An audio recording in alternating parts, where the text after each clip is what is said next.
Hello guys, welcome back to my channel. So it's me, your very own Diya Khandera. I know it has been a long time since I have recorded a video and posted. Actually, I have already recorded the video but post नहीं कर पा रही हूँ because schedule बहुत ज़्यादा tight चल रहा है and that too अभी हमारे चल रहे हैं semester 1 के exams. Okay, final exams. So plus I'm packed with that और अभी events वगैरह बहुत कुछ होने वाला है. So yeah, schedule is packed because of that. तो आज I'm taking the time finally to record a video because this is supposed to be important for you people, the CUT aspirants. So yeah, I'm recording for you guys. So yeah, let's get to the video. So this video is all about 7 tips about CUET. This video is based upon my personal experience, how I worked out through my preparation and what tips I would like to give to you guys as they will be appearing soon. तो yeah, let's start with them. तो मैंने ना लिख ली है यहाँ पे, मतलब जो भी मुझे समझ आ रहा था and like I wanted to convey to the juniors, so I have jot them down. My favorite word is jot. Okay, the very first step is start your preparation of CUET with boards. I know ये थोड़ा tough हो सकता है कि boards के साथ कैसे prepare करें, बट गाइज टाइम नहीं है, टाइम बहुत कम है, तो बोर्ड्स के साथ ही आप लोगों को अपना CUET का प्रिपरेशन करना होगा. एंड मैंने जैसे कि पहली वाली वीडियो में भी बताया था जो मेरी थी how to prepare for CUET, जिसका लिंक मैं यहाँ पे आई बटन में डाल दूँगी, यहाँ कहीं भी है. If you guys haven't watch that तो please watch it, it is really helpful.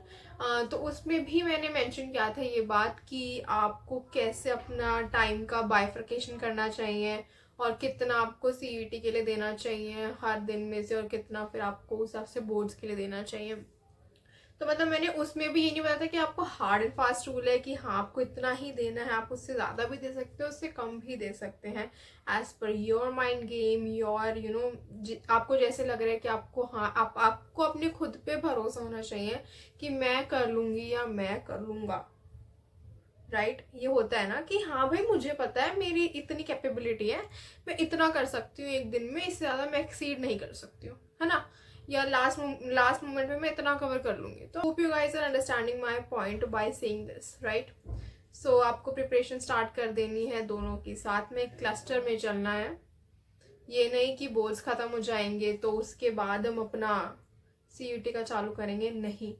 Syllabus is same, तो ज़्यादा आप लोगों को प्रॉब्लम भी नहीं होने वाला है and the things are pretty much similar. तो करो यार प्रिपरेशन साथ साथ. So the second tip is study smartly. I hope you get what I mean by study smartly से. यू गाइज नो कि कौन से टॉपिक इम्पॉर्टेंट है, कैसे कुछ करना है. You guys have brain, you guys know what to do in what way. जैसे मैं एग्जांपल देती हूँ, ठीक है. अगर हम let's take an example of accountancy, ठीक है. In boards you must preparing the full fleshed questions, ठीक है. जितने भी एडिशनल इन्फोज हैं आप उससे कर रहे होंगे ना, सब कुछ ध्यान दे रहे होंगे. But when it comes to the point of view from the CUET का, तो आपको हर एक एडिशनल इन्फो मतलब पूरा फुल फ्लेश क्वेश्चन करने की ज़रूरत नहीं है. एज आई टोल्ड पहले भी, जो इम्पॉर्टेंट है, जो लग रहा है कि हाँ इस वाले पॉइंट में ये कुछ नया है, इसमें चेंजेस आ रहा है, तो मैं इसको करती हूँ. I hope you getting my point. तो मतलब you need to study smartly, correct. So the third is prepare from minimum books. So this is I would say very controversial topic. कुछ कहेंगे कि ज़्यादा बुक्स होंगे तो मतलब ज़्यादा वास्ट हम पढ़ सकेंगे, ज़्यादा टॉपिक्स कवर हो जाएंगी और नेवर नो कहाँ से क्या आ जाए, बहुत ज़्यादा कंट्रोवर्सी टॉपिक पे. But as per my perspective, मैंने आपको पहले भी बताया है how to prepare for CUET वाली वीडियो में कि NCERT इज़ इम्पॉर्टेंट, और दूसरा जो आपकी स्कूल टीचर्स ने या ट्यूशन टीचर्स ने आपसे जिस बुक से प्रिपेयर कराया है बस उतनी बुक रखो, ज़्यादा झंझट पालने की कोई ज़रूरत नहीं है, कोई लोड नहीं है, ठीक है. 3-4 बुक नहीं ज़रूरत है एक सब्जेक्ट के लिए. NCERT और प्लस एक बुक जो आपके टीचर्स ने रेफर किया, बस उससे कर लो. इट्स मोर देन सफिशिएंट, ठीक है. तो वो 3-3 4-4 बुक का झमेला मत पालो प्लीज़. जितना मिनिमम से पढ़ोगे उतना ज़्यादा बेटर है.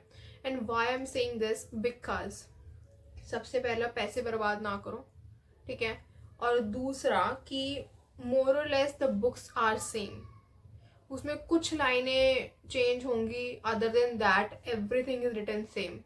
कुछ नया नहीं होता है, ठीक है. बस उसकी वर्डिंग्स बदल जाती हैं. तो just keep the books as minimum as possible. मैंने आपको बता दिया है NCERT प्लस जो भी आपके टीचर्स ने रिकमेंड किया है, that should be the criteria. That's it. Okay okay. The fourth tip is do मॉक्स guys. सो मॉक्स करने से आपको पता चल जाता है कि क्या CUET का पैटर्न है, क्या कुछ है, you know, blah blah blah such things. तो मॉक करना बहुत इंपॉर्टेंट होता है बिकॉज आपको उसका पैटर्न भी समझ आ जाएगा, आपको प्रैक्टिस भी होने लगेगी धीरे धीरे, एंड आपको कॉन्फिडेंस भी बिल्डअप होएगा. The very important thing, confidence buildup जो होएगा, ठीक है. So you can purchase any mocks और any, you know, which is available in the market. Be at अगर आप इंटरनेट से कर रहे हैं, यू नो, AI जो आप मॉक्स कर रहे हैं, perfect. Other than that, I have a solution for you guys. Wanna know? Yes. Let's see the solution.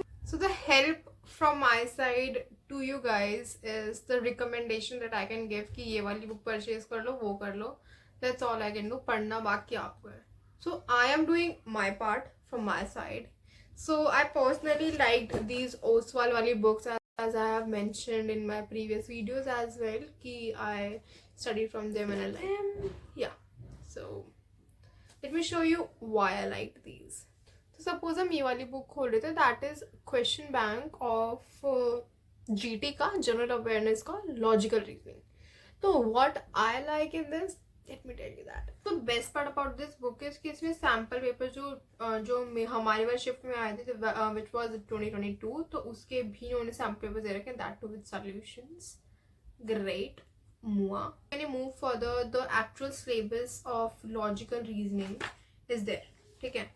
तो सारा ट्री चार्ट फॉर्मेट वगैरह में it's given, and then various questions are there, and that too later the questions you are given with the answer keys, and that too with explanations. इसमें और भी available हैं, जैसे GT की सारी books है, जैसे हमने अभी बात की लॉजिकल रीजनिंग की. तो इसके अलावा इसमें जनरल अवेयरनेस भी है, and there is quantitative aptitude as well. तो ये तो मेरे पास जो भी हार्ड कॉपी में ये वो बुक्स हैं. इसके अलावा और भी डोमेन्स की सारी बुक्स इनके पास अवेलेबल है, एंड दैट टू जो भी लैंग्वेज की बुक्स हैं वो भी अवेलेबल है. So the link will be in the description box. You can check it out there, and या you are good to go and purchase them and study guys.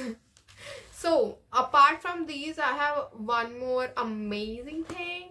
So what is amazing about them is mock test papers. Light आ रही है अब, ठीक है. mock test papers. These are the mock test papers. अभी मेरे पास readily available है economics के और अकाउंटेंसी के भी, ये मैं आपको अभी दिखाऊंगी. other than that और सारे सब्जेक्ट्स के अवेलेबल है, and the link will provide in the description as just said, ठीक है. तो as I just told you guys कि मॉक्स करना कितना इंपॉर्टेंट है, प्रैक्टिस हो जाती है, कॉन्फिडेंस बिल्डअप हो जाते हैं, and you get to know what type of and what series of question will come, correct. So अब why I am recommending you Oswal के mock tests, mock So why I'm recommending you Oswal के mock test papers. Let's see that first.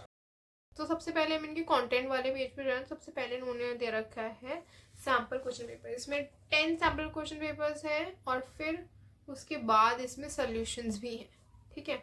ऐसा होना भी चाहिए कि अगर आप साथ में दे दिए तो क्या ही मज़ा है, तो क्वेश्चन पेपर टेस्ट करने का प्रैक्टिस क्या ही हो रहेगा. तो दैट इज़ गुड पार्ट की बाद में दे रखा है. तो मैंने क्वेश्चंस भी पढ़े हैं, क्वेश्चंस ऐसे ही क्वेश्चंस आते हैं. तो guys you can purchase these, और आपकी अच्छी प्रैक्टिस हो जाएगी इससे. That I can guarantee you from my side, okay. So for the link of these question bank wali books and the mock test papers, so you can refer to the link given in the description box below and purchase from there. It's fabulous, I just have told you. So do it guys, purchase it. So the fifth tip to this video is fake appearance of exam.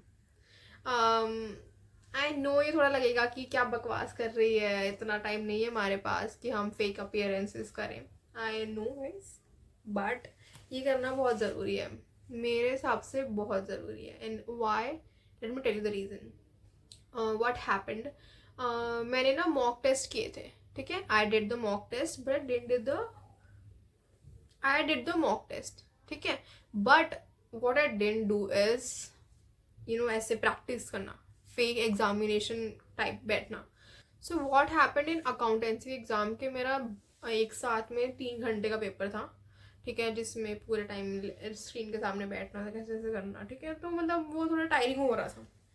तो वो क्या हो रहा था, वो थोड़ा tiring हो जा रहा था. तो हुआ क्या, अकाउंटेंसी करते time I literally got so tired and such thing कि मतलब मेरी स्पीड लो हो गई, ठीक है, मेरी स्पीड लो हो गई. एंड अकाउंटेंसी के एग्जाम में स्पीड लो होना is not a good thing.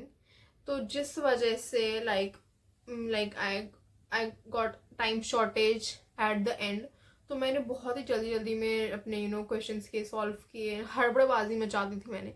तो जिस वजह से मेरे 2 क्वेश्चन अकाउंटेंसी में उस टाइम पे गलत हो गए थे, जो गलत नहीं होने चाहिए थे.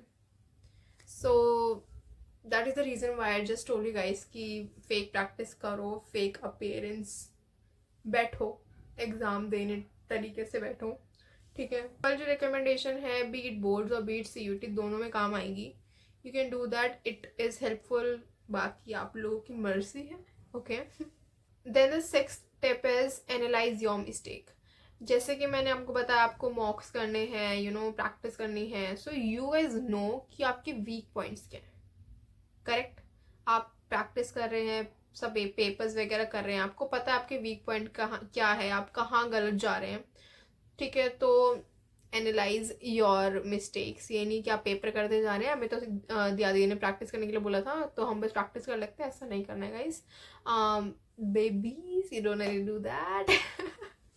Baby sounded too cringy, isn't it? Okay, I'm not gonna evaluate this. Okay. तो या एनालाइज करो अपनी अपनी मिस्टेक्स, एंड जहाँ गलत जा रहे हो उससे नेक्स्ट पेपर में करेक्ट आउट करने की कोशिश करो, ठीक है.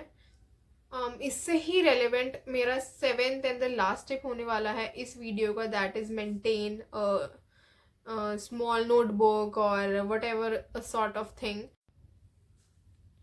The reason I'm telling you to maintain this notebook or diary sort of thing is because जब हम पढ़ रहे होते हैं ना, तो कुछ चीज़ें होती हैं जो हमारे दिमाग में आती हैं और हमें लगता है कि हाँ ये लास्ट मिनट करने की चीज़ें हैं और इंपॉर्टेंट चीज़ें हैं, बट हम उसे लिख नहीं पाते. तो उस डायरी या उस नोटबुक में आप अपनी चीज़ें लिखो, ठीक है. या इंपॉर्टेंट टॉपिक्स जो लग रहे हैं आपको लास्ट मिनट रिवीजन के टाइम पे आपको करने चाहिए, वो लिखो आप उसमें. And I hope you getting what I mean bye maintaining a separate notebook. इसमें आप अपनी हर एक टेस्ट पेपर की वैल्यूएशन भी लिख सकते हो कि मैं इस पेपर में इधर गलत गई थी या उधर मिस्टेक हुई है मेरी. एंड जस्ट मेक श्योर कि आप उस बातों पे ध्यान दें, उस पर काम करें, work upon those mistakes. And yeah, this is how the things will work out properly and smoothly. So according to me, these were the 7 tips that I would like to give to you guys, जिस वजह से आपका इतना जो tension आप लोगों ने मचा रखा है ना, चिल हो जाएगा, सब चीज़ें हो जाएगा. सिलेबस बोर्ड्स और CUT का इज ऑलमोस्ट सिमिलर, GT और इंग्लिश को छोड़ के. सो हो जाएगा, इतना टेंशन नहीं लेने का है. And how I got to know that you guys are taking tension because of my flooding DMs. I'm trying to reply आप लोगों को, जितना हो रहा है उतना कर दे रही हूँ. Other than that मैं नहीं कर सकती हूँ, राइट. तो यही एक मेरा सोर्स ऑफ कम्युनिकेशन है. तो all the best guys, study hard, you will get to it. And yeah, that's it for my today's video. I hope you have liked it. And yeah, पढ़ो अच्छे से, exam करो. मैं भी अपने exams कर लेती हूँ. माई एग्ज़ाम्स और ऑल्सो चल रहे हैं, एग्ज़ाम्स चल रहे हैं भाई मेरे. सो यार, tata, bye, I love you.